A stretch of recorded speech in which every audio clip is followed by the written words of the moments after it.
Bonsoir et merci pour cette invitation à euh, participer à cette université populaire et partager mes réflexions sur ce qui se passe en Syrie, ce qui s'est passé en Syrie et ce qui est prévu ou les, les visions de l'avenir proche.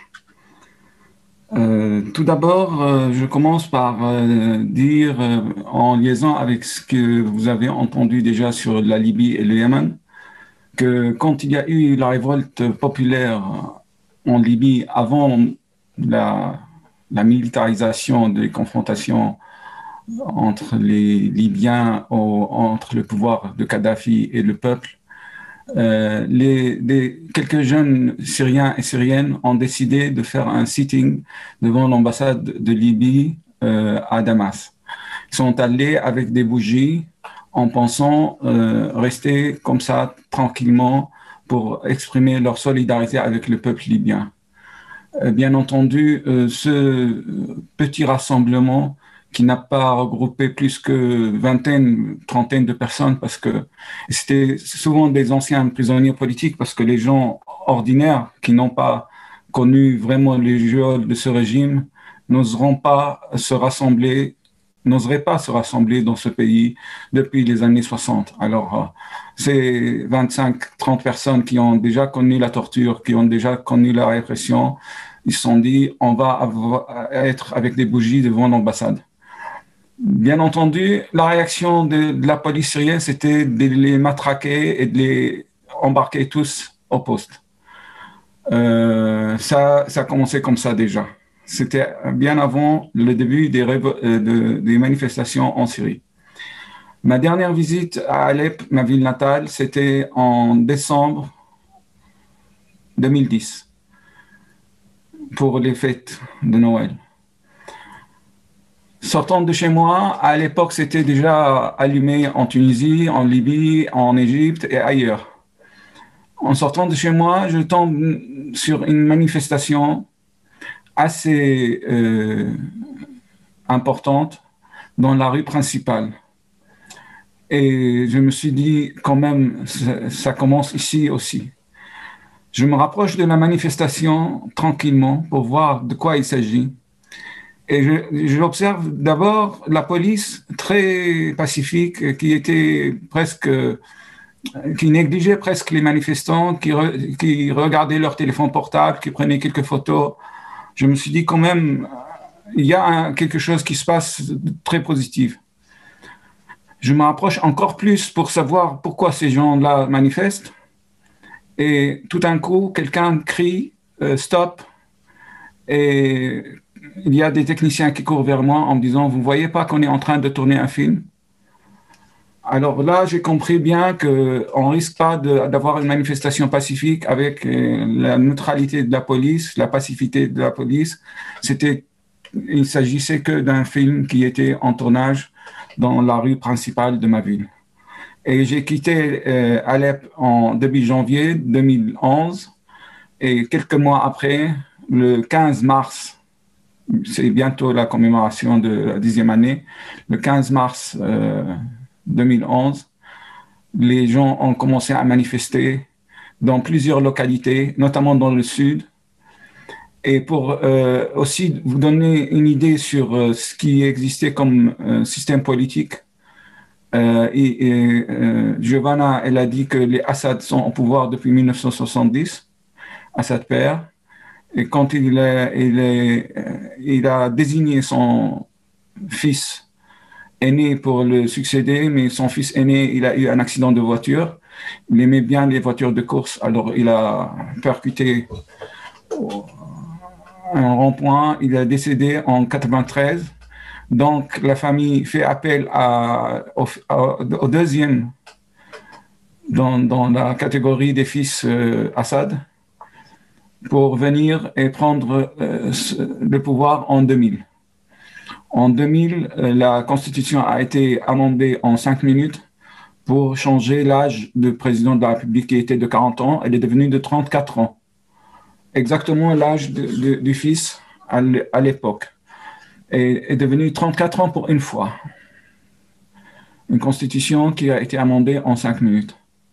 Et bien entendu, le pouvoir a été transmis au fils.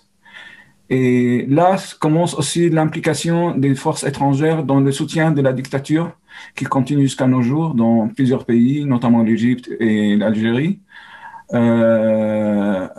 Assad, fils, a eu le soutien de toute l'Europe et les États-Unis. À l'époque, Madeleine Albright, qui était ministre des Affaires étrangères aux États-Unis, elle s'est rendue à Damas pour féliciter Assad et assister aux funérailles de son père. Jacques Chirac était aux funérailles de son père aussi. Il a adopté Assad comme son fils en pensant qu'il allait l'influencer pour faire des réformes, au moins économiques, pour permettre aux entreprises françaises de regagner le marché syrien. Et ça n'a pas tardé qu'on a bien vu que la Syrie a acheté des Airbus, que Total est revenu en force en Syrie, etc., etc.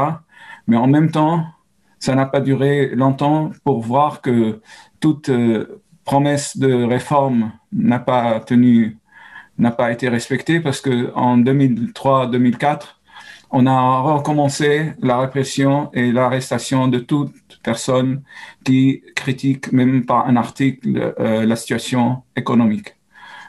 En 2005, il y a eu l'assassinat de Hariri.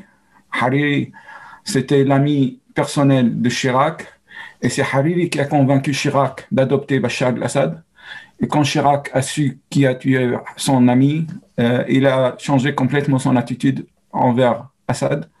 Mais quand même, Assad, il était plus en besoin de la France et les relations sont détériorées à partir de 2005 avec la France. Une chose très importante aussi depuis que j'aime bien dire dès le début, que vous entendez toujours dans les médias que c'est un régime alawite, c'est le régime du parti Baas, c'est un pouvoir socialiste, à l'instar des pays de le bloc soviétique. Tout ça, ce sont des légendes, c'est faux.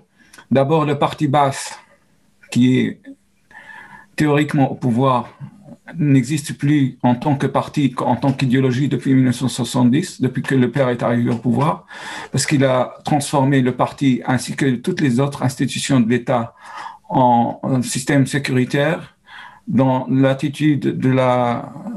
l'adoption de la sécuritocratie. Donc, le parti Baas est devenu un regroupement des gens qui écrivent des rapports pour dénoncer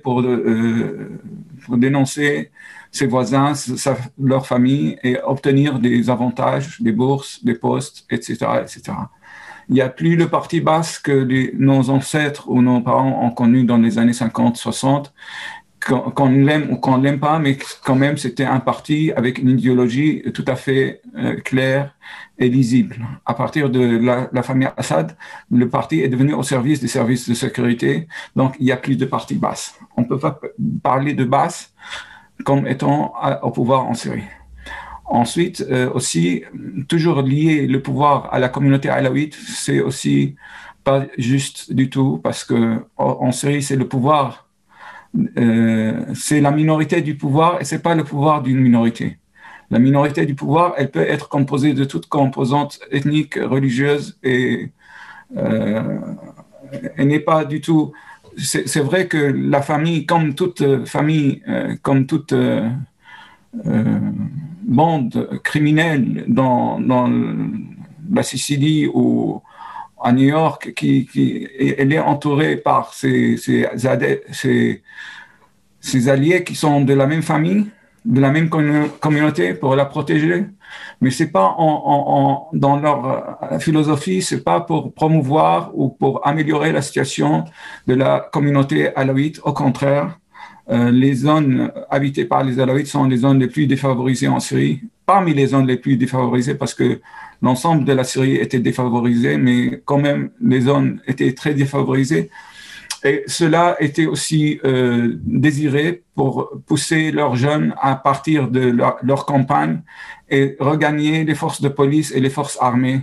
Comme ça a créé un groupe allié, un groupe soumis par le besoin, par les salaires, par l'alliance. Troisième aussi mythe, c'est quand on parle de la Syrie comme étant un pays socialiste. Et ce mythe, il regagne beaucoup l'esprit de certains de la gauche européenne, notamment en France, les insoumis, qui croient que la Syrie, c'est un des rares pays socialistes qui reste encore dans la région. Ils considèrent que la Syrie, c'est comme Cuba, à savoir que la Syrie, à l'instar de la Russie de Poutine, c'est un pays plus que libéral d'un point de vue économique, mais c'est le néolibéralisme anarchique qui sert un clan au pouvoir, et il n'y a pas du tout aucun signe de socialisme, même à l'époque de Assad Père qui utilisait le socialisme comme slogan. Les syndicats n'existent pas, la classe moyenne n'existe plus, elle est complètement appauvrie. Il y a seulement la classe, ce qu'on appelle la bourgeoisie parasitaire, qui fait partie du pouvoir, et le reste de la population qui est appauvrie. Même la bourgeoisie nationale traditionnelle est complètement appauvrie. Les communistes, les vrais communistes en Syrie étaient tous en prison durant les années Assad père, Assad fils. Donc, parler de socialisme aussi, c'est tout à fait un mythe, à savoir que les investissements de la Syrie qui a été ouverte aussi à tous les investissements qui sont rentables pour le régime, pas pour l'État. Il faut toujours dire que le régime en Syrie est très riche et l'État en Syrie est très pauvre. Et l'argent du régime n'a rien à voir avec l'État, mais l'argent de l'État est tout à fait spolié par le régime. Et ça, depuis 1970, je ne parle pas d'aujourd'hui. Aujourd'hui, c'est encore pire. Donc, au milieu des années 2000, Assad, fils, chaque fois quand il rencontre des étrangers, des Européens notamment, qui l'appellent à faire des réformes, il dit « Donnez-moi du temps, il faut que le pays, il faut réformer, il faut changer la vieille garde pour avoir la nouvelle garde, pour promouvoir les jeunes pour qu'ils participent à cette réforme. » Et moi, j'ai eu une expérience personnelle parce que j'ai écrit sur la vieille garde et la nouvelle garde, un petit article de réflexion. Et j'ai été convoqué à la sécurité par un général qui fait partie de la vieille garde, si on les classe comme ça. Et il m'a dit, quel est ton problème avec la vieille garde? Je lui ai dit, non, c'est pas un problème. Moi, je suis sociologue, j'analyse les attitudes politiques et économiques et les intérêts des uns et des autres.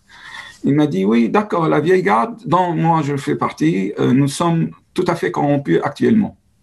Je lui ai dit, je n'ai pas dit ça. Il m'a dit, non, non, non, vous le pensez, c'est moi qui vous le dis. D'accord, ok. Le suivant, il m'a dit, donc, mais il faut que vous sachiez que nous avons été des pauvres. Quand nous étions jeunes, nous allions à l'école sans chaussures, que nous avons souffert pour arriver à l'école militaire. Après avoir fait l'école militaire, nous avons intégré l'armée, et là, nous avons fait notre guerre contre l'occupant, contre les pouvoirs, différents pouvoirs. Nous avons fait notre révolution, nous sommes arrivés au pouvoir, et nous sommes devenus des corrompus. Et nous sommes en train de vous réprimer. C'est lui, le général, qui me disait ça. Par contre, si vous pariez sur la jeune garde, la jeunesse, c'est-à-dire nos enfants, vous êtes complètement à côté de la plaque. Parce que nos enfants, ils sont nés dans la richesse, dans le pouvoir, avec tout est disponible pour eux.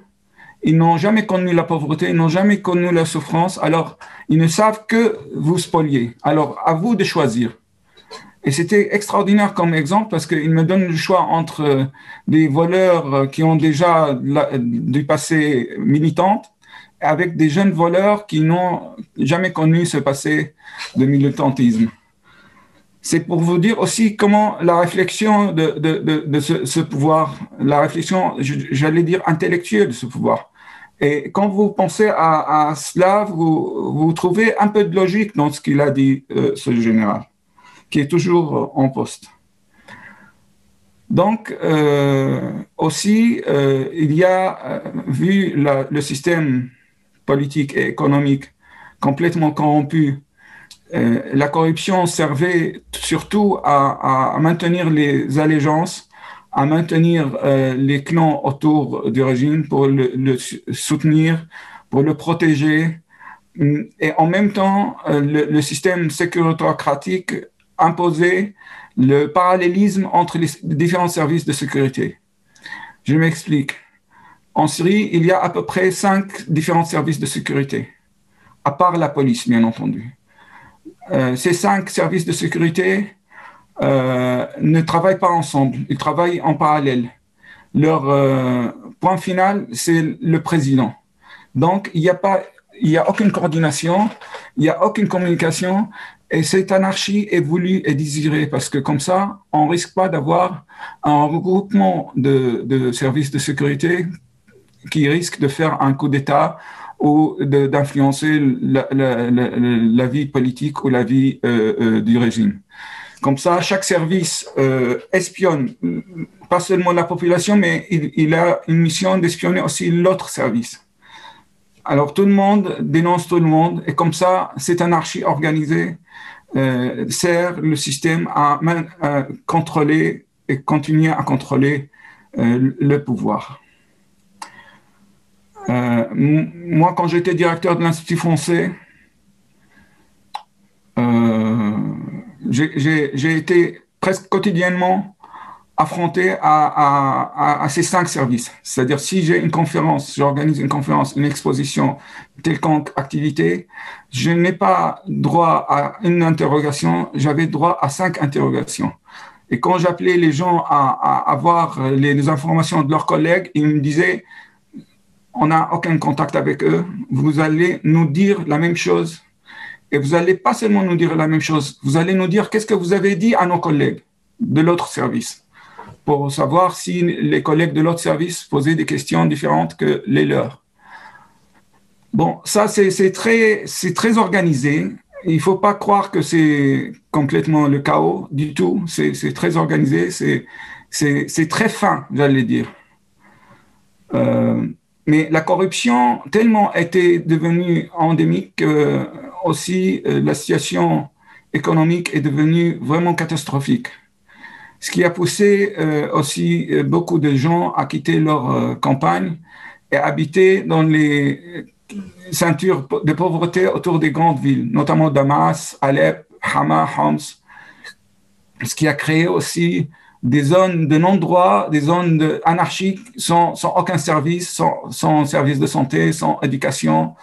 Et comme il n'y a pas de société civile, il n'y avait pas de société civile en Syrie, parce que le régime aussi, en arrivant au pouvoir, il s'est rendu compte qu'il faut créer sa propre société civile, à l'instar de la Corée du Nord.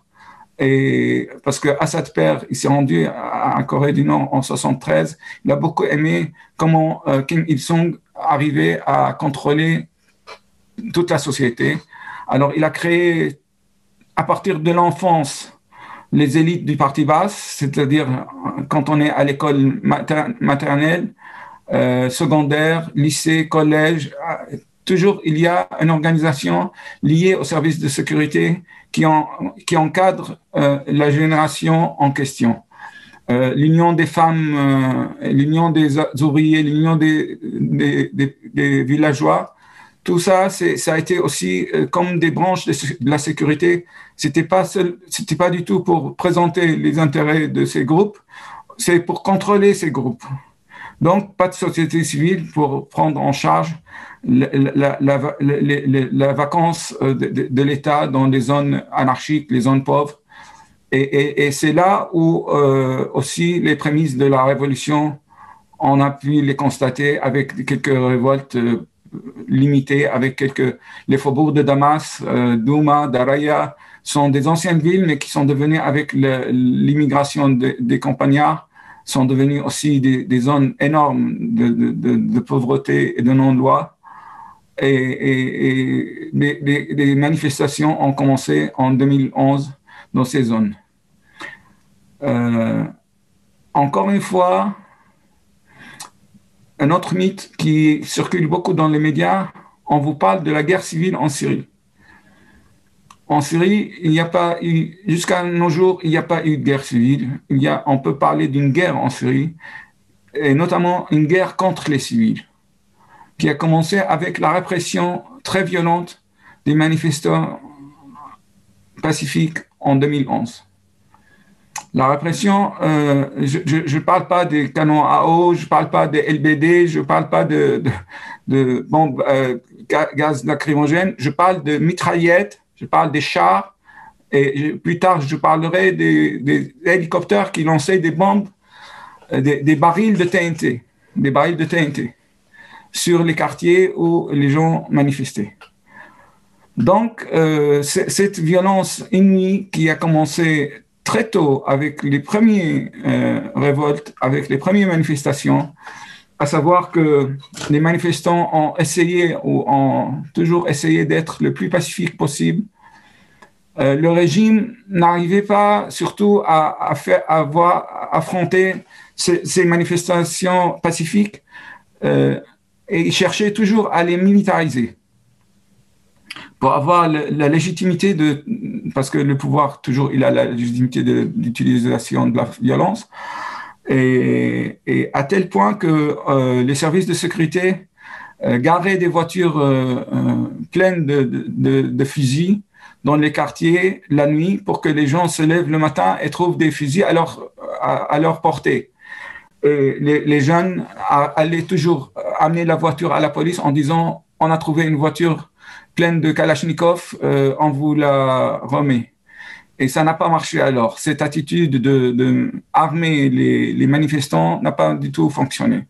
Donc, on a utilisé la violence aveugle. Avant, il y avait la violence un peu par les snipers qui tuaient quelques dizaines. Après, on a commencé à parler de 40 à 50 morts par jour. Et à tel point que, et moi je me rappelle très bien que en discutant dans une conférence avec l'un des conseillers de Poutine, un grand orientaliste russe, il m'a dit « Nous avons conseillé au régime syrien de ne pas tuer plus que 100 personnes par jour. » Je lui ai dit « Pourquoi le chiffre de 100 ?» Il m'a dit « Parce que ça ne passe pas dans les news. Si c'est moins que 100, ça passe dans la 3e ou 4e nouvelle. Si c'est plus que 100, on va parler de massacre et ça va passer sur les chaînes comme premier news. » Bon, avec 100 ou moins que 100, ça n'a pas passé dans les news. De toute façon, il y avait une fatigue énorme de ce qui se passe dans cette région. On ne parlait plus de la Syrie, on parlait très peu de la Syrie. Donc, on a commencé par moins que 100 morts par jour. On est arrivé à parler de 3000, 3005 dans l'ensemble du pays. Il y avait les manifestations commençaient tous les vendredis. Chaque vendredi, il y avait une manifestation. Et ce qui a ennuyé beaucoup le régime, c'est l'organisation civile et pacifique de ces organisations, de ces manifestations. Parce qu'il y avait ce qu'on appelait à l'époque les coordinations locales. Les coordinations locales, c'était des coordinations de jeunes, garçons, jeunes filles, qui appelaient à manifester tel point, à telle heure, avec des slogans bien étudiés, bien établis, en appelant toujours à garder la nature pacifique de leur mouvement. Et c'est à partir de là que le régime il a compris qu'il faut s'attaquer d'abord à ces coordinations avant de s'attaquer aux manifestants. Donc, on a vu que l'ensemble des coordinations qui se trouvaient dans l'ensemble des villes et villages ont commencé à être les cibles préférées des attaques du régime. Alors, kidnapping, assassinat, il y a plusieurs qui sont depuis disparus jusqu'à nos jours. Et notamment, l'un des premiers martyrs de la Révolution, il s'appelle Rias Matar. Sa faute, c'était de distribuer des bouteilles d'eau fraîche parce qu'il faisait chaud à la police avec une rose pour chaque policier, une rose et une bouteille d'eau fraîche. Alors lui, il a été tout de suite arrêté, torturé jusqu'à la mort. Donc le régime, il a cette attitude d'avoir plus peur des gens non armés que des gens armés. Parce qu'avec les gens armés, il sait très bien qu'est-ce qu'il faut faire. Il se suffit de bombarder et de tirer. Avec les civils, avec les gens qui cherchent des moyens civils et pacifiques, c'est beaucoup plus complexe. Au début des années, fin 2011, quelques soldats de l'armée et quelques officiers ont commencé à faire défection parce qu'ils ne voulaient plus tirer sur les civils. Et il entourait les manifestants pour empêcher le pouvoir de s'attaquer aux manifestants. Ce qui a amené le pouvoir à retirer l'armée des grandes villes et utiliser ses services de sécurité. Parce que l'armée, comme c'est service national, il y a de tout. Il y a des gens qui sont là, qui sont du village, qui sont de la même ville. C'est beaucoup plus facile pour l'armée de ne pas obéir aux autres que pour les services de sécurité et les milices paramilitaires qui ont des intérêts directs avec ce régime. Dès lors, on a aussi trouvé une solution, je parle du régime diabolique, c'est-à-dire dans la prison, notamment la prison Sednaya de Damas, la plus connue, la plus réputée, comme étant un endroit de torture, l'industrie de la torture, il y avait quelques centaines de djihadistes qui étaient emprisonnés depuis leur retour d'Irak. Parce qu'il faut savoir que la Syrie, qui prétend être en guerre contre les djihadistes, elle les a déjà utilisés dans les années 2000 pour nuire à l'occupation américaine en Irak, pour les utiliser contre les Américains en Irak. Et aussi, tous les djihadistes passaient par la Syrie, s'entraînaient dans les camps des services de renseignement pour aller ensuite en Irak mourir ou revenir. Ceux qui revenaient, on les arrêtait tout de suite parce qu'on ne voulait pas qu'ils participent à quoi que ce soit dans le pays. Et notamment, parmi eux, il y avait beaucoup d'Arabes et non-Arabes qui ne sont pas Syriens. On les mettait en prison. Alors, il y a eu un amnistie seulement pour les djihadistes, pas pour les autres prisonniers politiques qui étaient par milliers, à condition que ces djihadistes infiltrent les groupes rebelles, les groupes révolutionnaires, et transforment la revendication nationale pour la liberté et la dignité en une revendication religieuse. Et à partir de là, on a commencé à entendre quelques slogans qui n'avaient rien à voir avec les premiers slogans de la Révolution. Il y a une étude remarquable d'un chercheur allemand qui a travaillé sur les slogans, le développement des slogans de la Révolution syrienne. Comment ça a commencé, où on est arrivé. Au début, il y avait la question de la liberté, démocratie, dignité, pauvreté, tous ces mots tout à fait plausible et accepté par l'ensemble de l'humanité, j'allais dire. Après, on a commencé à utiliser aussi des slogans qui appelaient à l'aide aux Occidentaux, au peuple libre. Après, on a commencé à changer la revendication de l'aide au monde libre en s'adressant à Dieu. Après, on a développé cette orientation vers Dieu. Et à partir de là, on a commencé aussi à avoir beaucoup plus de revendications à connotation toujours nationale, mais avec beaucoup d'aspects religieux, avec beaucoup de vocabulaire religieux. Et au début, les laïcs qui faisaient la majorité des révoltés ne trouvaient pas ça très dangereux parce qu'ils pensaient que c'est la culture de la population et il faut l'utiliser pour regrouper le maximum des gens contre ce pouvoir tyrannique, etc., etc. Mais il s'est avéré après que cette brèche religieuse a été utilisée par certains pays, notamment certains pays du Golfe comme les Émirats et l'Arabie Saoudite, pour changer complètement la nature de la révolution pas pour faire, pas pour faire tomber Assad du tout, pour donner cet aspect très violent des confrontations et donner l'exemple négatif à leur peuple en leur disant, vous voyez, si vous pensez un jour à faire changer le pouvoir, c'est ça ce qui vous attend.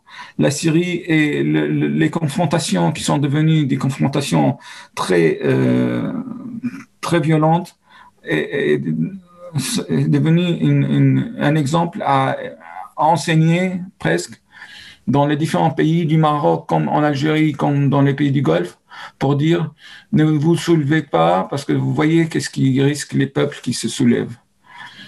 Il y a une date fatidique qui est le 23 août 2013, quand le régime a utilisé les armes chimiques contre une localité à côté de Damas, causant la mort de 1500 civils en 3 heures. Il a utilisé le sarin et le moutarde.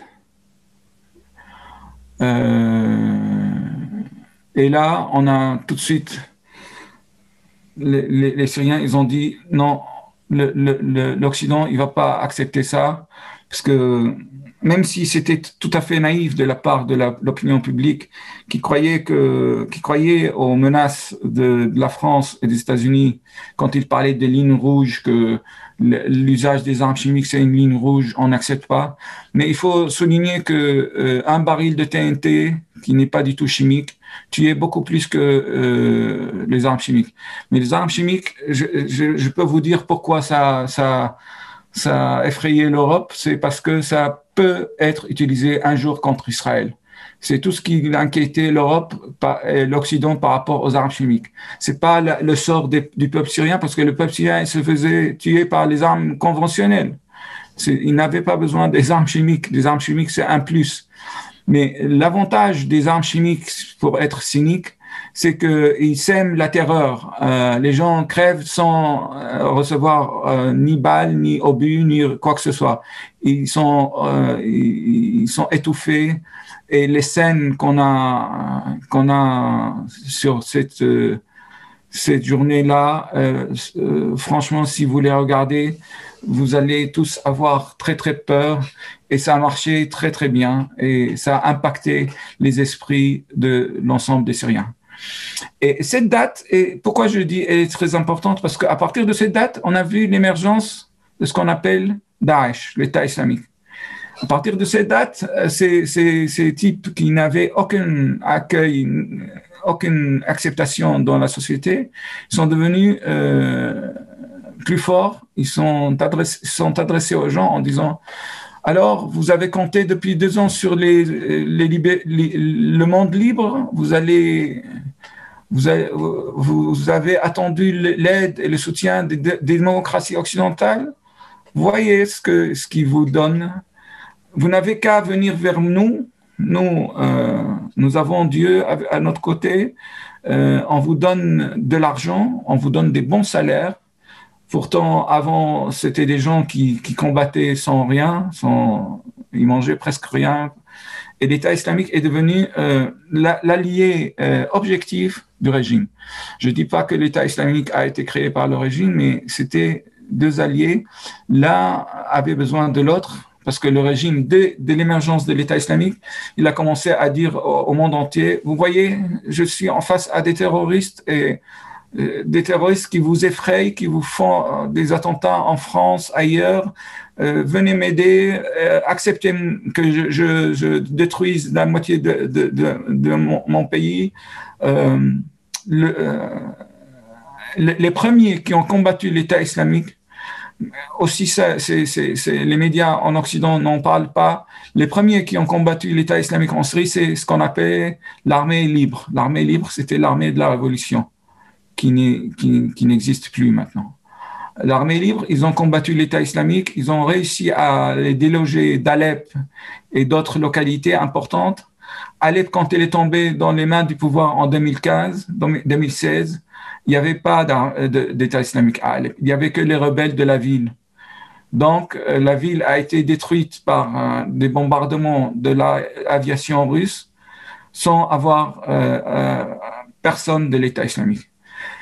Et à cette époque-là aussi, cette militarisation de la révolte est devenue inévitable. On ne parlait plus de possibilité de manifester. Il y avait, depuis 2013, on parlait très peu de manifestations parce que dès qu'il y a une manifestation, il y a un bombardement aérien.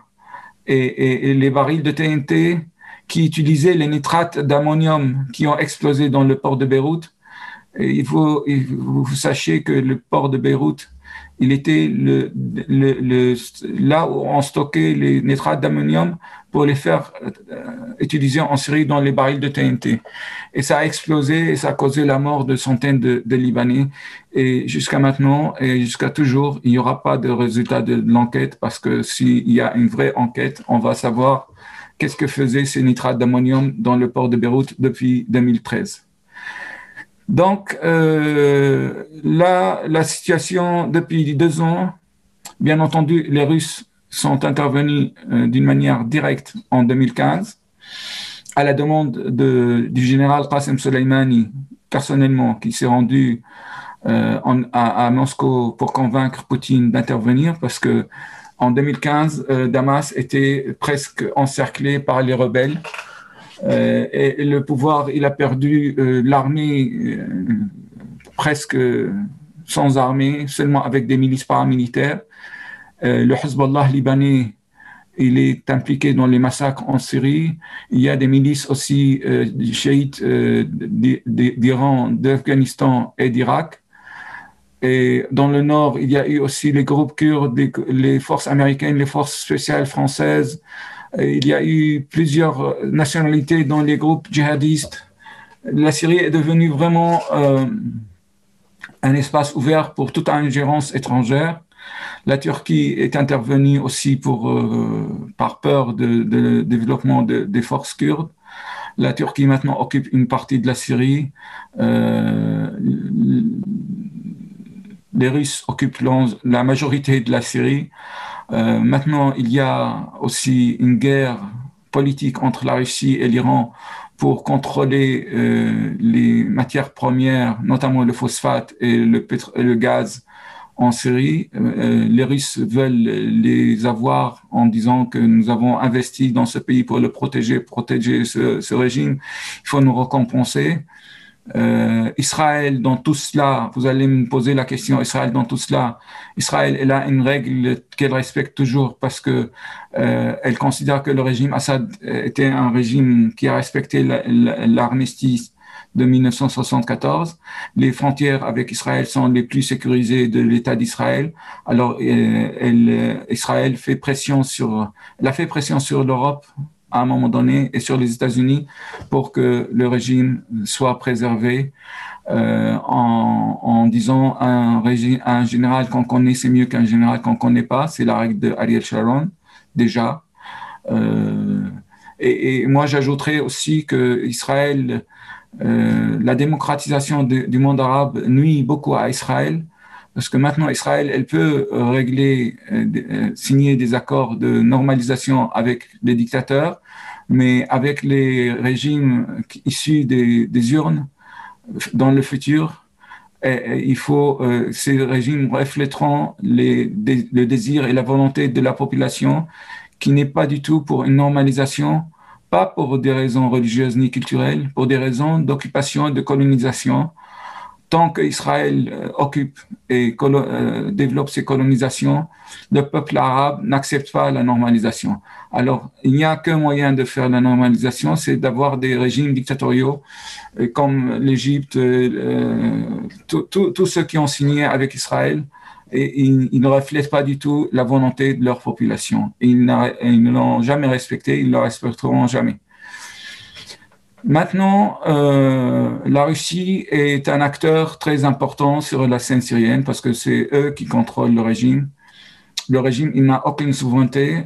On parle d'Assad comme président, mais en réalité, c'est Poutine qui décide de tout. Il y a des scènes qui montrent bien cette supériorité. Poutine, quand il vient en Syrie, il se rend pas chez Assad au palais. Il convoque Assad dans la base militaire russe pour le voir.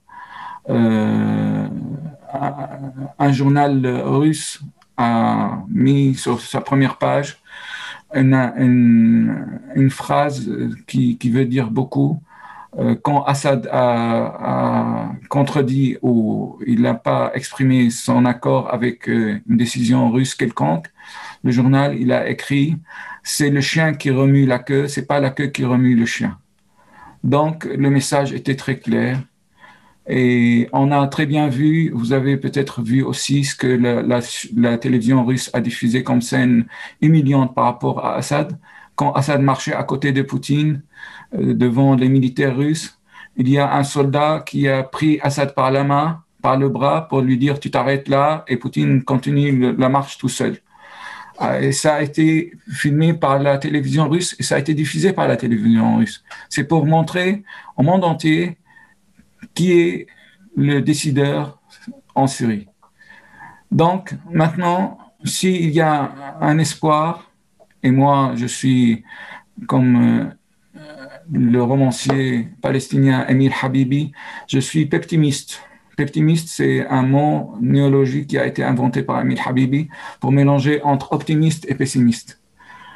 Son fameux roman qui a été traduit en français chez Actes Sud, qui s'appelle Peptimisme.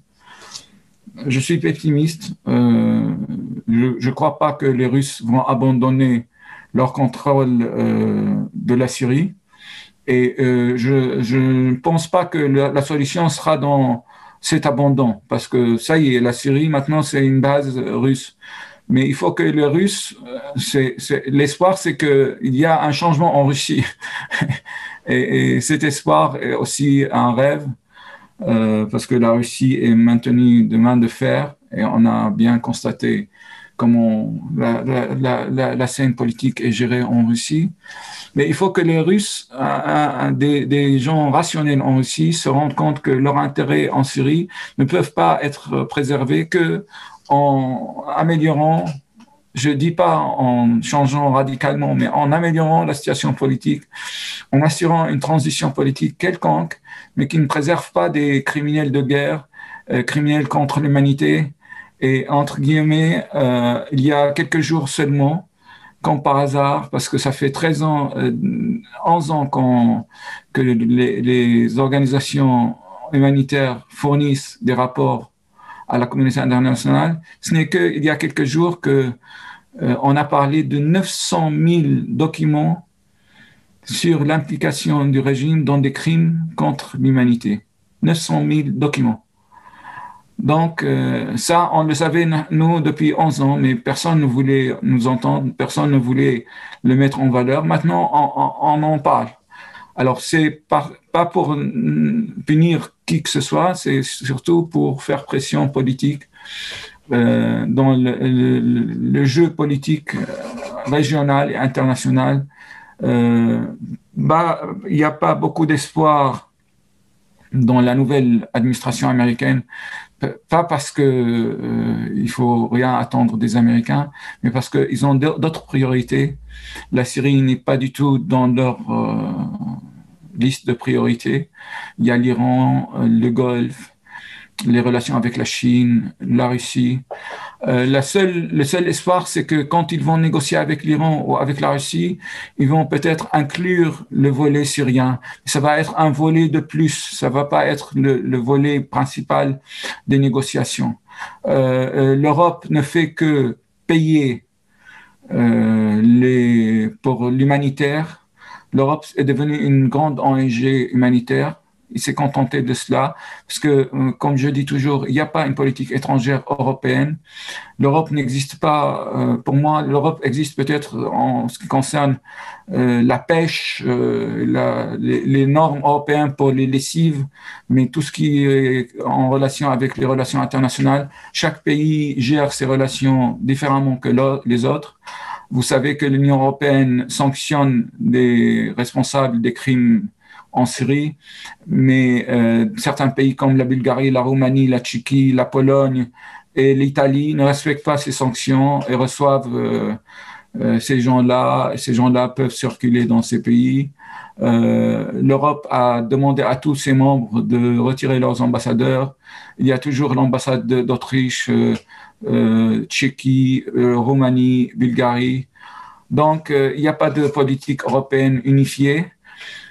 L'Europe, pour se racheter une conscience, et une bonne conscience, il finance des actions humanitaires pour aider les millions de réfugiés syriens à l'intérieur de la Syrie déjà.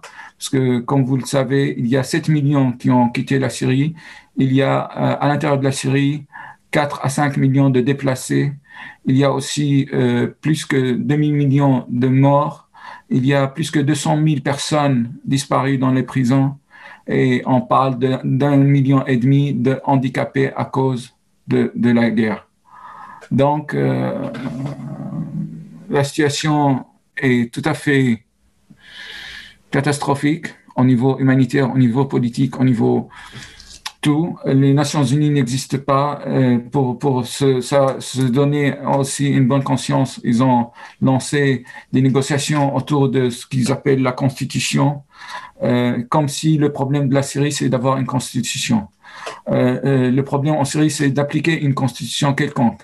On a une constitution qui n'est pas très mauvaise, mais n'a jamais été respectée, n'a jamais été appliquée. Donc, on occupe l'opposition, on occupe les instances internationales dans des réunions indéterminables à Genève pour parler d'une nouvelle constitution pour le futur de la Syrie. Tout ça, c'est des manières onusiennes qui coûtent énormément cher pour dire qu'on fait quelque chose et rien n'est fait.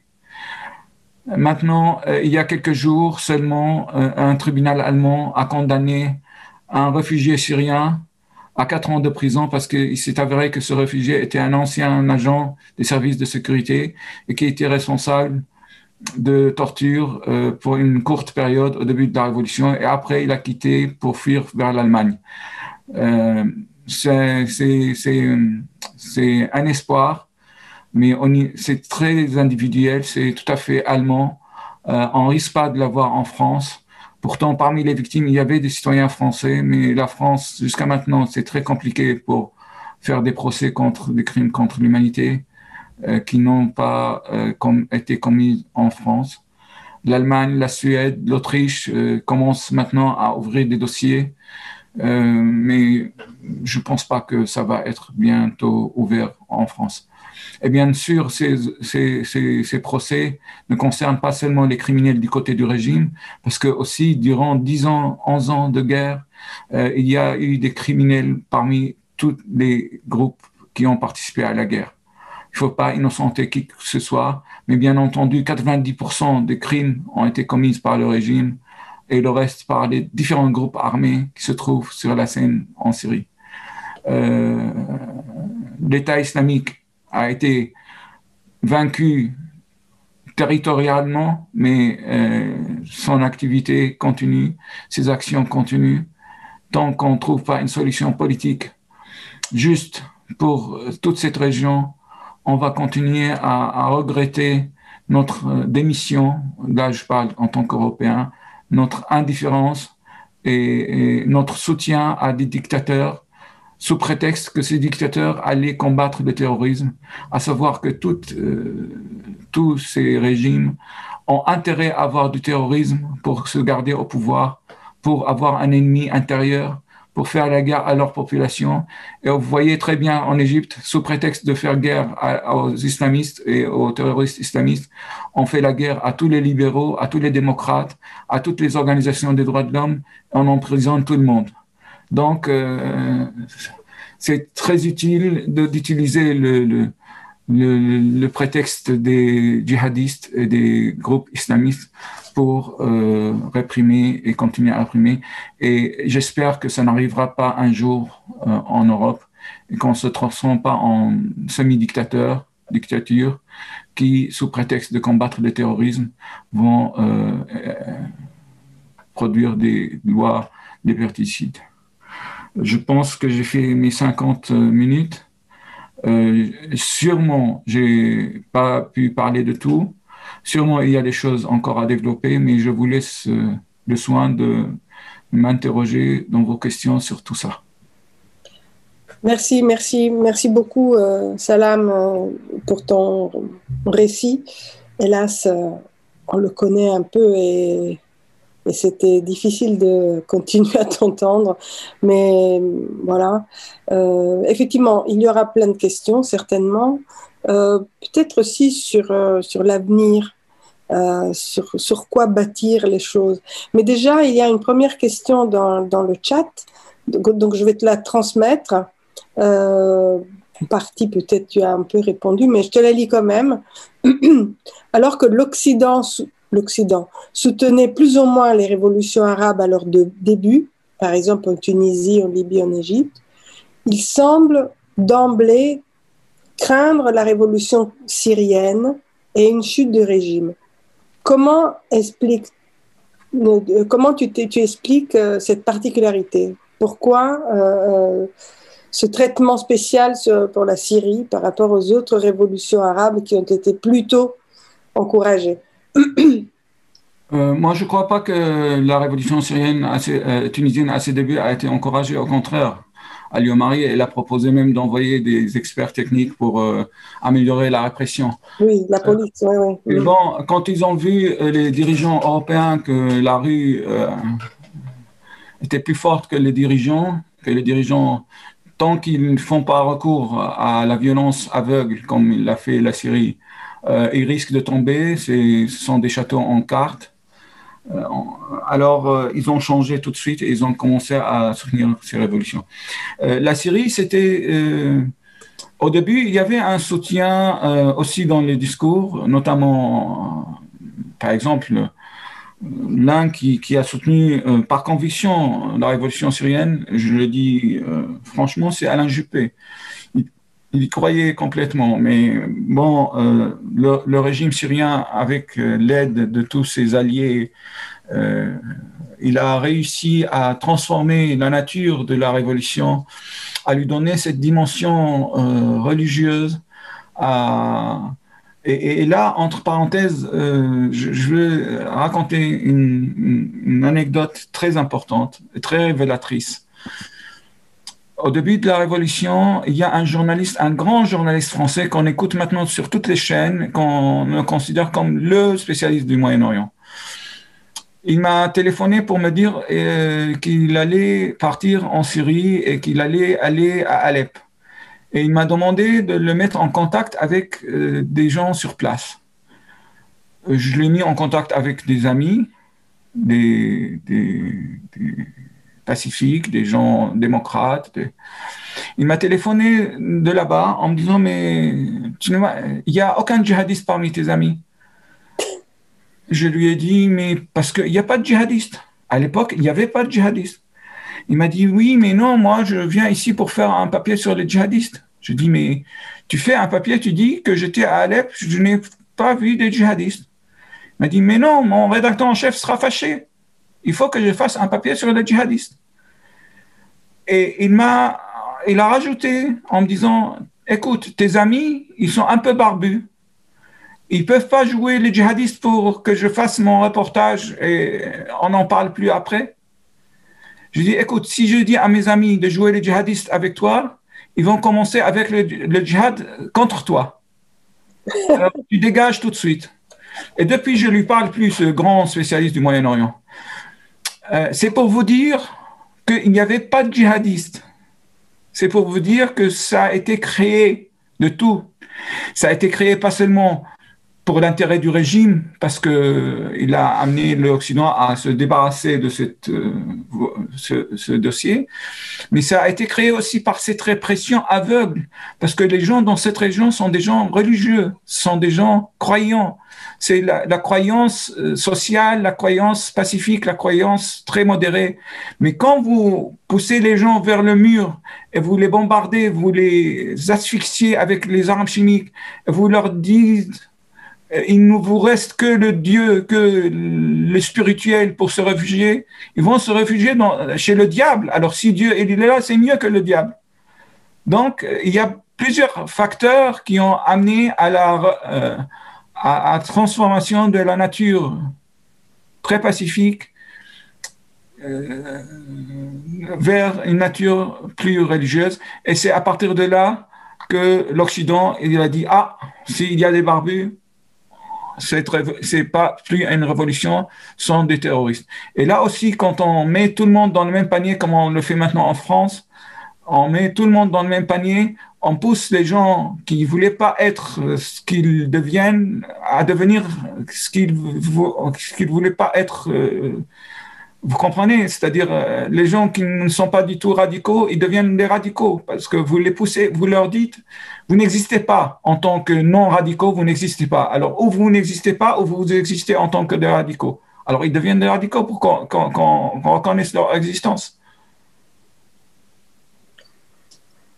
Est-ce que je peux te poser une question, Salam? La, la Syrie est un pays qui a une tradition de pensée du politique, de la pensée de l'État, de la pensée. Il y a eu des penseurs depuis le 19e siècle, peut-être même avant, parce que peut-être avant, je ne sais pas, mais qui ont écrit des livres sur l'État moderne, une sorte de réflexion extrêmement subtile sur la politique, disons, sur le sens fort du terme. Et je ne comprends pas pourquoi, dans un pays qui a une tradition intellectuelle, qui a une tradition historique déjà de par son propre histoire, mais qui a aussi une tradition dans les temps modernes, depuis le 19e siècle, et surtout au XXe siècle, d'une réflexion sur la politique, une réflexion sur l'État, etc. Comment ça se fait qu'aujourd'hui, on ne trouve pas des forces qui se coalisent pour penser le post-révolution, qui se mettent ensemble, à réfléchir ensemble, à bâtir un avenir pour un État nouveau en Syrie. Et je ne comprends pas pourquoi, depuis tout ce temps, je sais qu'il y a plein de démocrates qui sont d'ailleurs pour beaucoup persécutés, donc ils sont partis ailleurs, etc.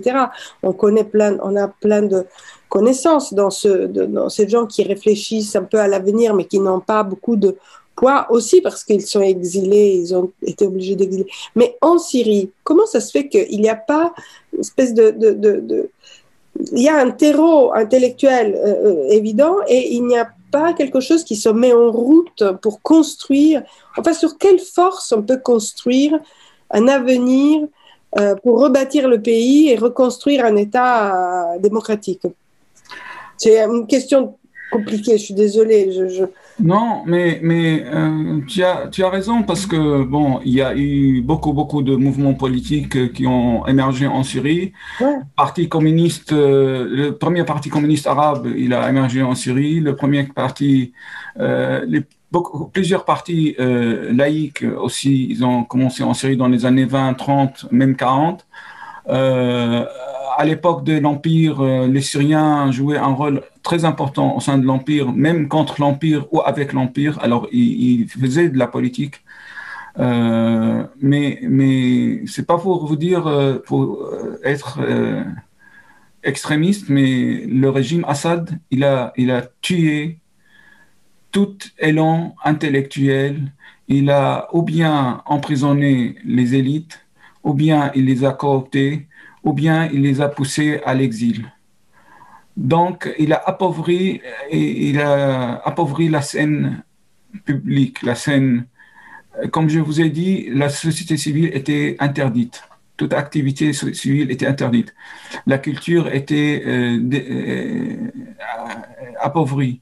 La réflexion, moi j'ai invité Mohamed Harkoun à Alep en 2003 et à cause de cette invitation, parce qu'il est venu parler d'une façon très éclairée de l'islam, j'ai été convoqué au service de sécurité sous prétexte que j'étais en train d'essayer d'influencer les esprits et que le pouvoir voulait que ces esprits restent dans l'obscurantisme parce qu'ils les contrôlent plus facilement.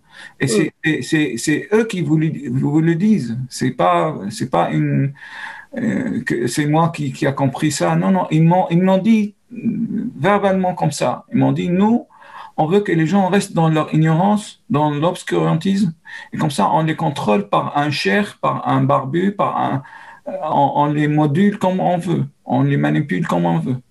Alors, c'est un pouvoir, j'allais dire, qui a très bien fait son travail, diaboliquement, mais il l'a très bien fait. D'une manière que la culture de la peur est devenue dominante. Tu te rappelles, nous avons des amis en commun qui ne pouvaient même pas, ils faisaient leurs activités au sein. Moi, je faisais mes activités à l'Institut français et notre ami Adamas, il le faisait à l'Institut français. Et l'Institut français, on recevait 50, 60 personnes maximum. On pouvait pas impacter une société plus large. C'était interdit à nous de sortir de nos murs. Et même quand on faisait ces activités, la moitié de la salle, c'était des agents des services d'enseignement. Alors, tout ça, ça a amené à qu'il n'y a pas une opposition organisée en Syrie. En Syrie, il y avait toujours des opposants, mais il n'y a pas eu une opposition. Il n'y a pas de partis politiques, impossible. Il n'y a pas d'organisation. Et tout le monde doutait de tout le monde. Moi, après un interrogatoire de 6 heures chez un officier, en sortant, il me dit bon, la prochaine fois, on se verra autour d'un verre. Pourquoi? Comme ça, on est devenus amis après 6 heures d'interrogatoire. Je lui ai dit non, je préfère non. Il m'a dit mais non, hier j'étais avec tel et tel et tel. Alors, comme ça, il vous met la doute dans votre tête parce qu'il prononce devant vous que hier il dînait avec un de tes amis pour lequel tu as le plus grand respect. Même si c'est faux, et vous savez que c'est faux, mais ça met quelque chose dans votre cerveau et vous allez commencer à douter de tout le monde. Et tout le monde doute de tout le monde. Et jusqu'à nos jours, la défaite de l'opposition syrienne, parce que les gens ne font pas confiance les uns aux autres. Ils ont toujours peur des uns et des autres. Ils ont peur de la manipulation et de l'infiltration. Très bien, je comprends très bien, Salam. Je ne sais pas s'il y a des questions, mais là, j'ai une question dans le chat et une suggestion, un conseil de lecture. D'abord, la question est, qu'est-ce qu'il en est de la diaspora? C'est-à-dire qu'on a bien compris que la plupart des gens qui étaient des démocrates, qui étaient des laïcs, des gens qui voulaient voilà, le bien de leur pays, ont dû partir pour ceux qui ne sont pas morts en prison, etc. Est-ce qu'il se passe des choses dans la diaspora syrienne à l'étranger? Oui, beaucoup. La diaspora syrienne, traditionnellement, était une diaspora apolitique, notamment en Amérique latine. C'était des Syriens qui ont quitté la Syrie depuis le 19e siècle, le 20e siècle. Ils revenaient en Syrie ou leurs enfants revenaient en Syrie en visite, en tourisme pour manger du taboulé et boire du chicha. Pour eux, la Syrie, c'était la musique, c'était la bonne bouffe, c'était les vacances d'été. Et pour ça, c'était très difficile pour moi, par exemple, d'aller au Chili, en Argentine et parler de la révolution syrienne, parce que je sentais une résistance énorme de la part de la communauté syrienne sur place. Parce qu'ils n'ont jamais connu la Syrie, ils n'ont jamais vécu en Syrie, et ils n'ont eu de la Syrie que les aspects touristiques et les aspects vacances. Après, avec le développement des massacres et tout ça, on a vu un changement radical. Moi, j'ai senti ça en Argentine. Et ensuite, il y a eu aussi la diaspora en Europe qui a commencé à s'impliquer, notamment les médecins. Ils ont créé des organisations pour aller faire des opérations pendant leurs vacances. Et il y a eu beaucoup d'actions humanitaires au sein de la diaspora. Et là, je parle de la diaspora syrienne constituée avant la Révolution. Je ne parle pas de ces 7 millions qui ont quitté la Syrie après la Révolution. Donc, ça a donné un autre élan à la diaspora et la diaspora joue un rôle très important. Maintenant, s'ajoute à cette diaspora traditionnelle une nouvelle diaspora qui est jeune, toute jeune.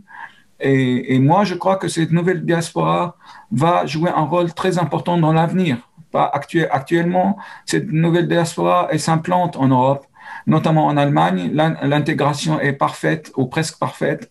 On trouve des gens qui font des choses extraordinaires au sein de leurs facultés, au sein de leurs entreprises, dans les différents hôpitaux. Euh, il y a beaucoup de récits très positifs. Peut-être moins en France, mais en Allemagne, parce qu'il y a 1 million de réfugiés syriens en Allemagne. La France n'a pas reçu plus que 25 000. Et ces réfugiés syriens en Allemagne s'organisent dans des associations, s'intègrent, parlent l'allemand plus facilement et travaillent. Et à partir de là, leur expérience, leur vécu dans un système démocratique, dans un système où la société civile a un rôle très important, dans un système où les médias sont libres, ça va leur donner beaucoup d'atouts, éventuellement, pas pour revenir vivre en Syrie, parce que je suis certain, je suis désolé, mais c'est la réalité, la majorité de ces jeunes-là ne retourneront pas vivre en Syrie, mais ils retourneront pour participer à la reconstruction de la Syrie d'une manière ou d'une autre, comme l'ont fait leurs ancêtres quand ils ont construit aussi l'industrie syrienne dans les années 40-50. Il y avait beaucoup de gens qui ont fait des fortunes en Argentine, en Brésil, qui ont réinvesti une partie de cette fortune dans leur famille au pays d'origine. Et c'est comme ça que j'imagine le développement du rôle de la diaspora dans le futur. Merci Salam. Alors, le conseil qui nous est donné à nous tous par Jonas, il nous suggère de lire un livre de Delphine Minoui, Les passeurs de livres de Daraya.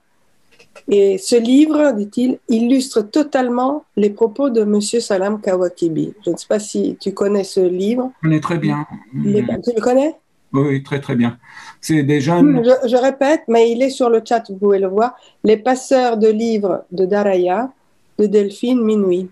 Voilà. Ce sont des jeunes de Daraya qui récupéraient les livres qui se trouvaient dans les maisons détruites par les bombardements et les mettaient dans un local pour permettre aux gens de venir lire. En profiter. Consulter. Et moi, je vous conseille aussi, pour comprendre la nature du régime syrien, de lire L'état de barbarie de Michel Serra. L'état de barbarie de Michel Serra, pour lequel il a été assassiné. C'est un sociologue français remarquable. Et si on lit L'état de barbarie, on comprend tout à fait, pas seulement ce que j'ai dit, ce que je n'ai pas dit aussi. Très bien. J'ai une question aussi dans le chat de la part de Morgane Bonaldi.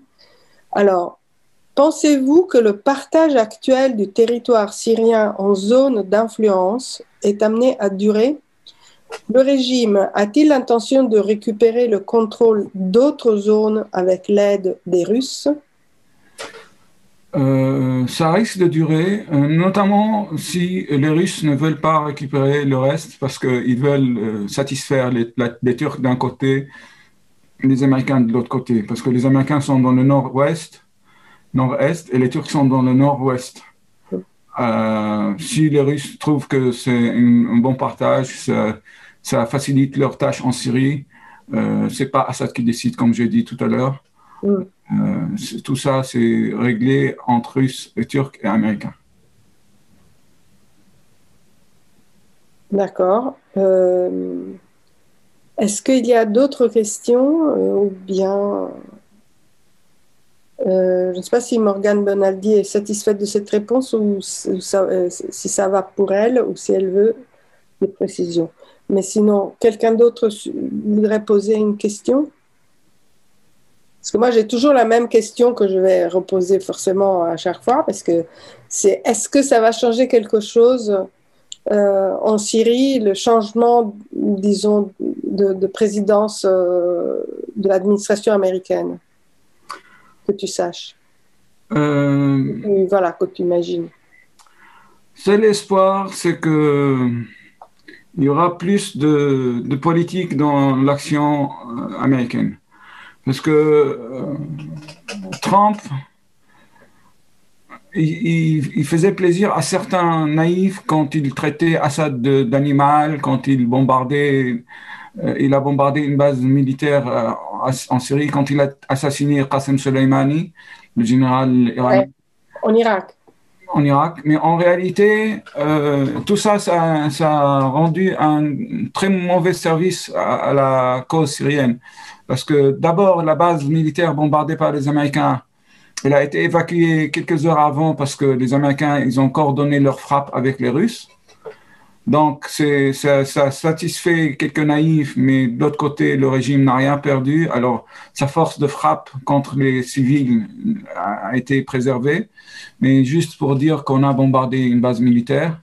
L'assassinat de Qasem Soleimani, c'était un assassinat, même si Qasem Soleimani c'est un criminel de guerre, c'est quelqu'un qui est responsable de la mort de milliers de personnes en Syrie et en Irak et en Iran, mais ça n'a pas rendu un grand service à la Syrie, ça a donné toute la légitimité à l'Iran de dénoncer cet acte terroriste d'État quand on s'attaque à un général de l'armée de notre État, loin de ses territoires nationaux. Euh, et aussi, traiter Assad d'animal, ça ne change pas du tout la donne que Trump, si Assad un jour acceptait que, c'est-à-dire, Trump, c'est pas par position de principe qu'il a traité Assad de ce vocable. Maintenant, avec Biden, s'il va inclure la question syrienne dans ses négociations avec les Russes et les Iraniens, peut-être ça va trouver un début d'issue. Mais c'est pas son souci. Il n'est pas très intéressé par ce dossier. Surtout que il n'y a pas beaucoup de morts. C'est vrai qu'il y a 4 millions de réfugiés dans le nord qui sont dans des camps de fortune. C'est vrai qu'il y a 7 millions de réfugiés dans le monde entier. Mais bon, tant que la question humanitaire n'influence plus les relations internationales, ça ne va pas changer la position de Trump. Et moi, je dis toujours aux Syriens qui s'adressent aux Occidentaux, arrêtez de leur parler de morale et de droits de l'homme et de questions humanitaires parce que tout ça, s'ils ne le savent pas jusqu'à maintenant, c'est pas la peine de leur faire savoir. Ils le savent, mais il faut leur parler de leurs intérêts, c'est-à-dire leur dire que si ça va continuer comme ça, la Syrie, c'est à vos portes. La Syrie, c'est à 3 heures de vol de Paris. Vous allez avoir encore des millions d'autres réfugiés. Il faut leur parler dans le sens de leur intérêt.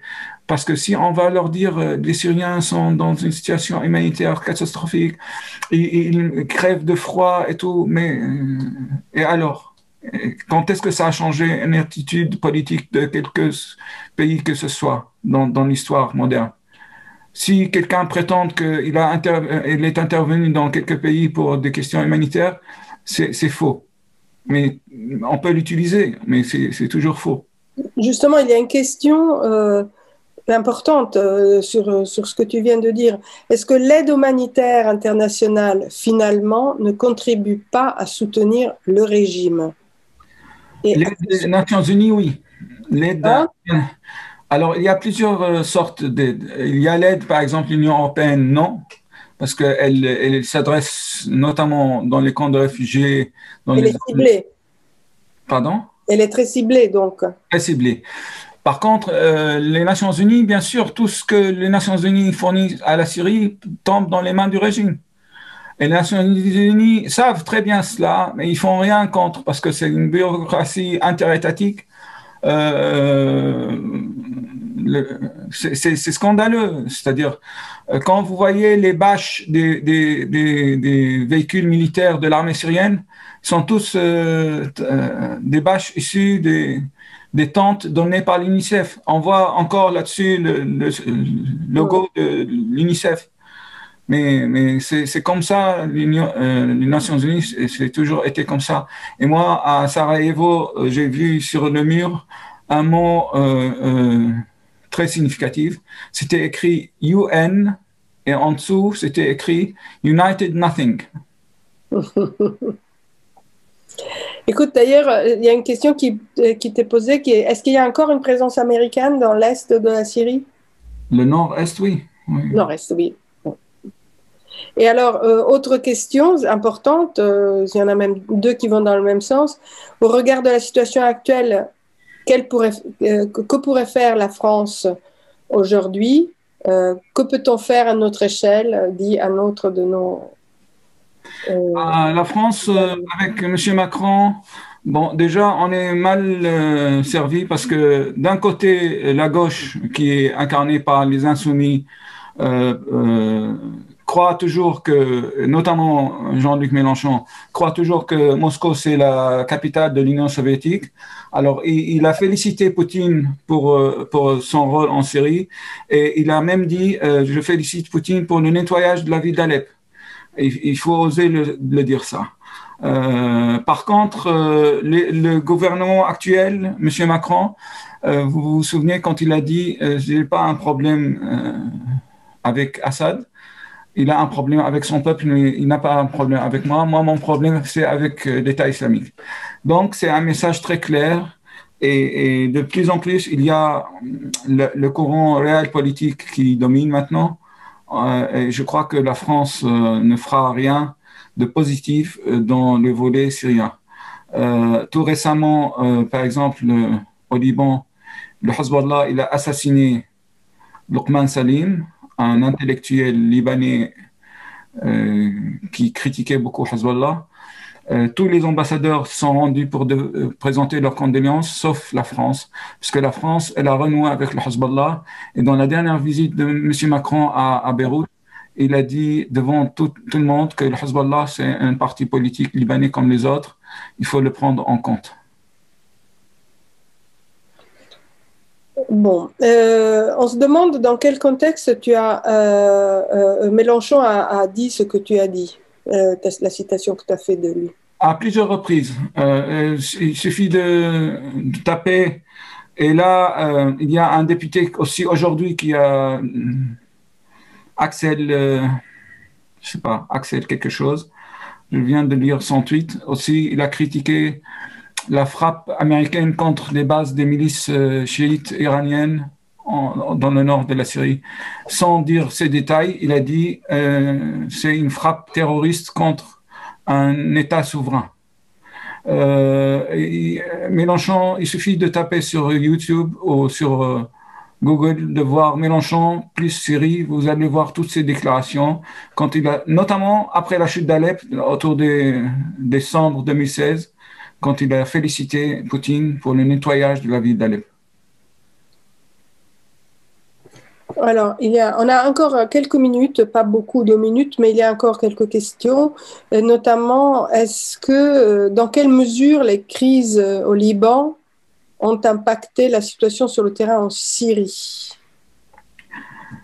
Le Liban, vous savez qu'il a été occupé par l'armée syrienne entre 1976 et 1990, directement. Et à partir de 1990 jusqu'à 2005 aussi, l'armée a gardé ses positions. Après l'assassinat de Rafiq Hariri, l'armée syrienne était obligée de quitter le Liban, mais elle a gardé toujours sa mainmise avec le Hezbollah et le président Aoun, qu'elle a participé à sa nomination. Donc, le Liban, c'est l'arrière-cour de la Syrie, toujours. Économiquement, au niveau politique, et c'est très lié. Les deux pays sont très, très liés. Malheureusement, d'une manière très négative. En principe, ils devaient être liés d'une manière beaucoup plus productive et positive, mais actuellement, ils sont liés d'une manière négative. Ce qui se passe en Syrie se reflète sur la scène libanaise et vice-versa. Mais c'est plutôt ce qui se passe en Syrie qui impacte le Liban, plus que le contraire. Dans quel sens? C'est-à-dire tout ce qui est trafic, parce que vous savez que le Hezbollah, il ne s'appuie pas seulement sur l'argent donné par l'Iran. Le Hezbollah, il a développé des canaux de financement qui passent par le trafic des médicaments, de la drogue, Captagon, qui sont produits en Syrie. Le Hezbollah, maintenant, toute la liquidité en devise au Liban, il la retire pour l'amener en Syrie, renforcer le pouvoir du régime. Il y a aussi le contrôle de Hezbollah. Il y a 5000 combattants de Hezbollah dans différentes localités en Syrie qui contrôlent le terrain. La nomination d'un gouvernement au Liban est sous la mainmise de la Syrie. Michel Aoun s'entête avec le soutien de Hezbollah et il ne laisse pas former un gouvernement. et parce que la Syrie doit accepter le nom des hommes, de tous les membres du gouvernement. Les nominations au sein de l'administration libanaise doivent avoir l'aval du régime syrien. Alors c'est les uns sont entrés dans les autres. C'est très compliqué pour les deux pays, cette relation. Oui, c'est très imbriqué depuis toujours, hein. Bon, on te fait des compliments dans le chat, Salam. On dit que ton analyse est remarquable, que tu as un grand courage. Il me semble avoir posé toutes les questions qui... ah oui, il y a une question peut-être que je n'ai pas posée. À quoi sert la présence américaine en Syrie? Les Américains, ils sont en Syrie pour faire face à l'État islamique. Dans le nord, ils ont comme alliés les forces kurdes, le Qassad, le PYD et le PKK.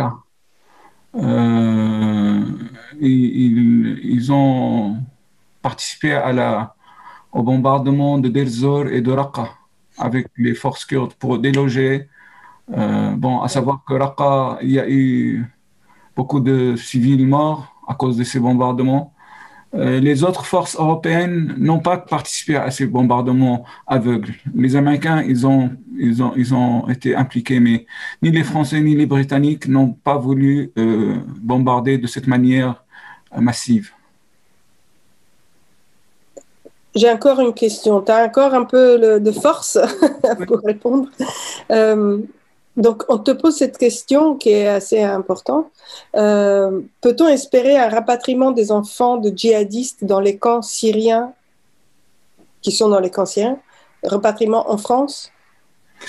Ça, je trouve que c'est inhumain, c'est malhonnête de la part de l'administration de ne pas accepter les enfants français.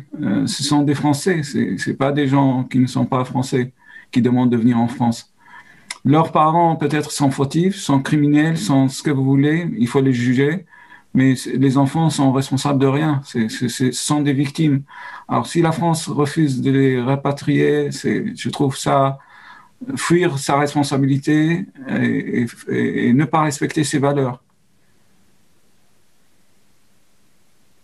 En effet, ce sont des enfants. Des enfants français. Oui, c'est quand même des enfants. Écoute, Salam, je pense qu'on est arrivé au bout de cet échange, d'après ce que je constate. C'était extrêmement intéressant.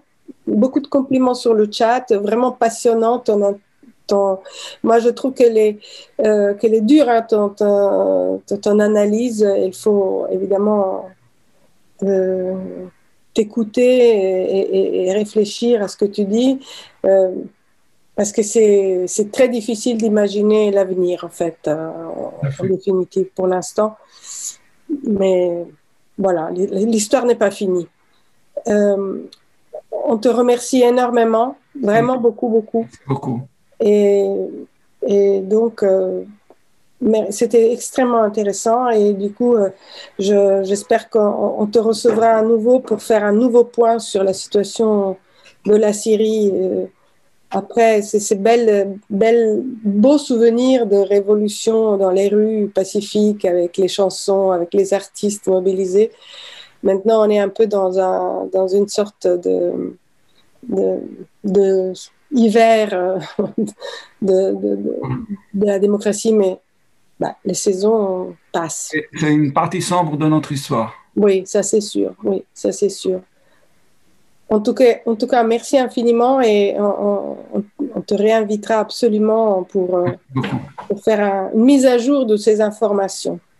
Merci beaucoup. Merci pour tout. À bientôt.